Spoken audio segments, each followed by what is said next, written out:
time, even as President Trump seems to be rolling down the red carpet, out for Pakistan's Field Marshal Asim Munir again and again. Munir not only contradicted Trump's peace president push, but he has once again managed to turn himself into a global laughingstock, this time on American soil. The black tie dinner at Florida's Tampa. In this latest, Asim Munir claimed that if Pakistan falls, then it would take half of the world down with it, alluding to their nuclear arsenal. He went on to further threaten missile strikes on Indian dams, painting a picture of reckless brickmanship rather than a calculated strategy. But the farce doesn't end there. In a moment of unintentional honesty, Asim Munir likened India to a shining new Mercedes while dismissing Pakistan as a gravel dumper truck. Now, the analogy itself has laid bare the stark realities of the two nations, highlighting Pakistan's struggles rather than Pakistan's intended bravado. And of course, India now being labeled as a shiny Mercedes. Now, let's not forget, this is the same Asim Munir who reportedly posed with Pakistani Prime Minister Shehbaz Sharif alongside a frame painting depicting a supposed military operation against India, which factually turned out to be nothing more than a Chinese military training exercise. And thereafter, he was promoted to the level of a field marshal. Rather, we call it as a failed field marshal. And this is also coming at a time when it is the same Asim Munir who had to face shame on you chants from its own Pakistani diaspora during his visit to the White House last time. So it seems that it doesn't seem to be affecting Asim Munir much.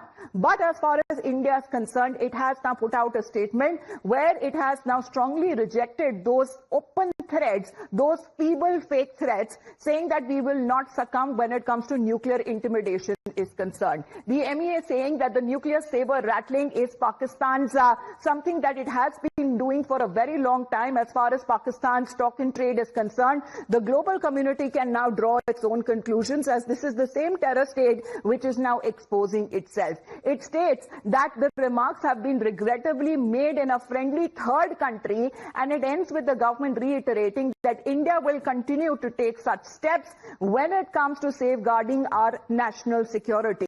So this is the new India, as it has been made clear by the Indian leadership. As far as Pakistan is concerned, well, will it have any answers to give as far as the 5 Pakistani jets and a big aircraft that has been down by our security forces, by our defense forces when Operation Sindoor was ongoing? This is an egg on the face as far as the failed field marshal of Pakistan is concerned. But this is also coming at a time when Donald Trump continues to call Pakistan and India as his friends. But Pakistan's empty threats, however, continue. After Munir, Bhutto seems to be issuing another threat, saying that Pakistan is ready to fight a war. Now, while speaking at a function organized by the Cultural Department of the Government of Sindh, Bhutto seems to be claiming that India attacked Pakistan and accused India of barbarism over the issue. He told the supporters that every Pakistani is ready to fight a war and boasted that Pakistan's armed forces delivered a historic reply to India. So if you think this is what he's been saying of carrying out an attack like Sindoor, then know that the people of every province of Pakistan are ready to fight with you. But as far as facts are concerned, it speaks otherwise, because Pakistan first needs to provide its own people with bare necessities like food and water to sustain itself, rather than or even dreaming of having a war with India. Well, do they even believe in what they say? Because they are all talks and no action. As far as Pakistan is concerned, and their leaders there who have been making such inflammatory statements that lack diplomatic maturity, and that is now coming at a time which is nothing but empty war rhetoric on part of Pakistan's feeble attempts to politicize the Indus Water Treaty, a decades-old agreement that India has consistently upheld.